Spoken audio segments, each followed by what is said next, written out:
Hello, everybody. Shavua Tov. I hope you're all well. It's today the 18th of Tammuz. The Shavuos of Tammuz. Today is the fast day, pushed off from yesterday when it was Shabbos.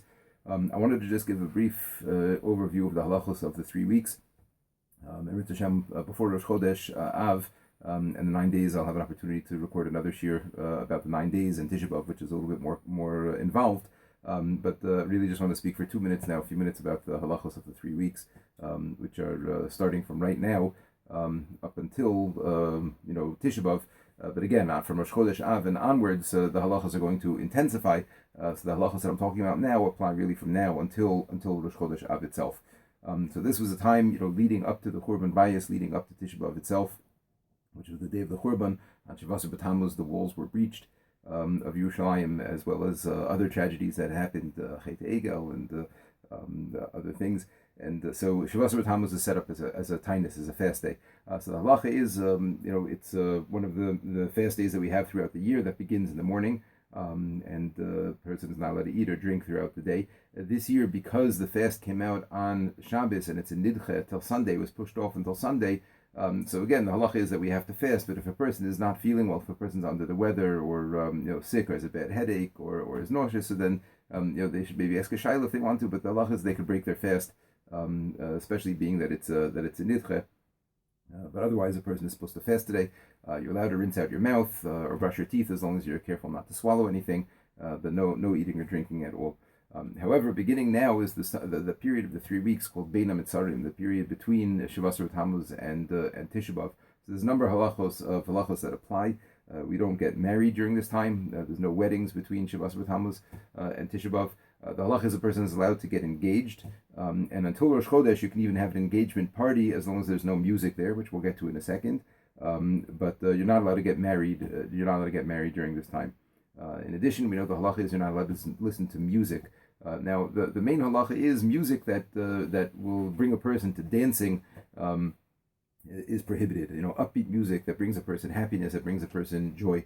Rosh Zalman Auerbach points out that me'ikra din, meaning really according to halacha, listening to slow music or inspirational music, slow music that would be not prohibited. However, he says it's kedai, to mourn for the Beis Hamikdash. It's kedai. It's worthwhile for a person not to listen to any music at all. However, I tell people, if a person really feels they need to listen to music, they need, to focus on or something along those lines, so then they should listen to slow music or slow classical music, if they have to. Halach l'maisa, when it comes to a cappella music, music without any musical instruments. So there's differences among the poskim. My personal opinion is that it makes no difference whether it's a cappella or not.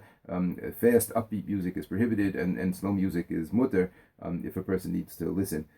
If you're listening to music for a purpose, in a context, either because you're exercising and it's helping you focus, or you're jogging or something along those lines, that's permissible. And it's permissible even if a person enjoys it, even if a person enjoys exercise, enjoys listening to the music, and even if they're gonna, it's gonna motivate them to exercise because it'll give them an opportunity to listen to music. That's also permissible. Likewise, if a person's like in a doctor's office or in a bus or something, and there's music playing in the background, or in a supermarket, so you shouldn't get hana from it. You should try not to enjoy what you're listening to, but to have the music playing in the background is not prohibited.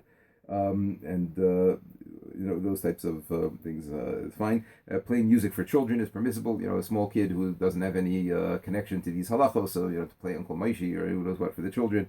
So that's mutter to do. That's mutter to do also. During this time, you're not allowed to get haircuts.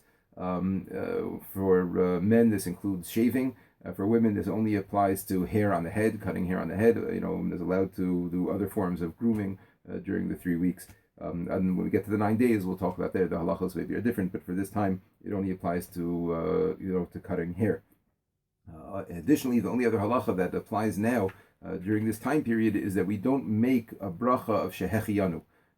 There's a bracha that we make, Baruch Atah Hashem Elokeinu melech haolam shehechiyanu v'kiyamanu v'higiyanu lezman hazeh. We say thank you Hashem for blessing you Hashem, recognizing you for letting me live and exist and bringing me to this time.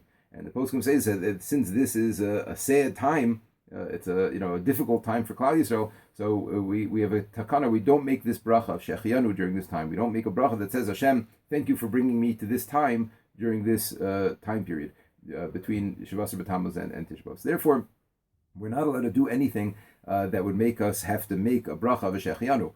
So let's say on a new fruit, some person gets a fruit for the first time that season that they're eating a fruit, and the fruit is in season at that time. So the halach is they make a shechianu on it. So you're not allowed to do that during this time period. You're not allowed to make a shechianu on a new fruit.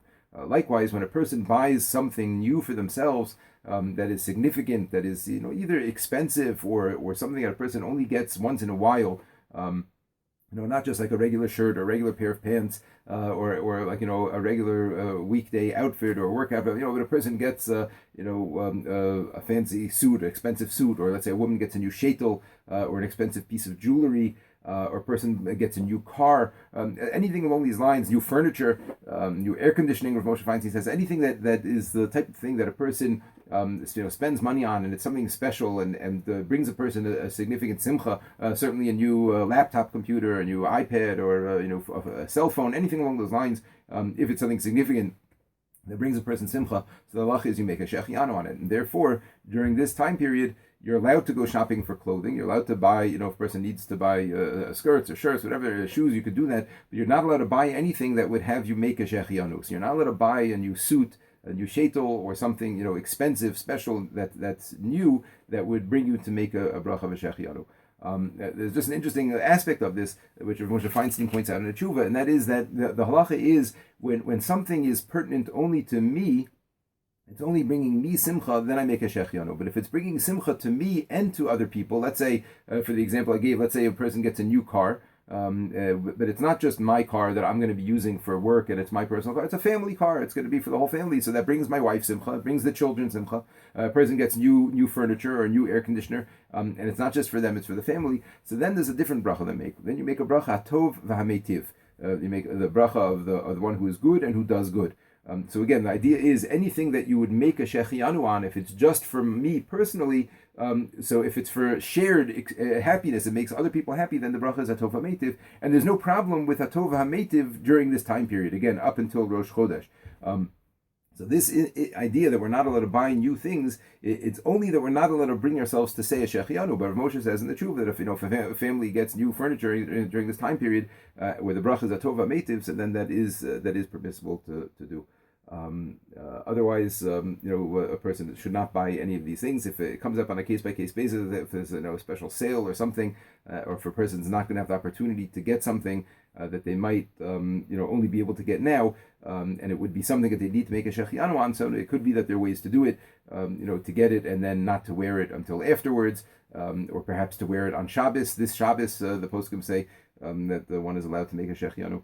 But that should be on a case-by-case basis. Okay, so that's basically just a brief overview of the halachos of the 3 weeks. Again, no getting married, no haircuts, no listening to music, and no purchasing of items that would bring me to make a bracha of a shechianu.